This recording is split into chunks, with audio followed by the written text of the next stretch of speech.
போரில்லா உலகம் தான் நமக்கு வேணும். போர்களே இருக்கக்கூடாது. ஏன்னா இப்போ மருத்துவர் பாடல்கள் நம்ம செய்ய வேண்டிய தேவை என்ன அப்படின்னு நான் என்கிட்ட என்னன்னு கேட்டால், கிட்டத்தட்ட இந்த மாதிரியான ஒரு ஒரு ஒரு போரில் இருந்து அகதியாக்கப்பட்ட ஒரு சமூகத்தில் இருந்து வந்தவன் தான் நான். அதனால தான் என்னுடைய முதல் இதுலேயே நான் சொல்லியிருப்பேன். என்னென்னா மடமடக்கும் ரத்தம் தோய்ந்த சட்டையை போட்டுக்கிட்டு தான் நான் இதை உட்காந்து எழுதிக்கிட்டு இருக்கேன்.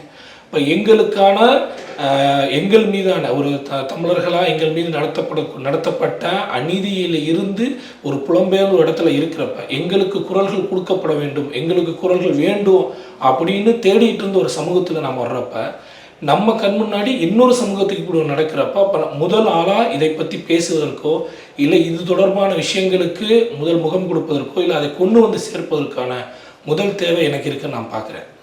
போர் நடக்கிறப்போ போரில் குளோரியே கிடையாது. எப்போவுமே நம்ம போரில் எந்த பெருமையும் கிடையாது. போர் அப்படின்றது யார் எந்த பக்கம் அப்படின்றது முக்கியம். போர் அப்படின்றது முற்றிலுமாக தடை செய்யப்பட வேண்டியது. ஆனால் காசா மக்கள்லேருந்து பார்க்குறப்ப அவர்களுடைய போர் ஒரு நியாயமானது.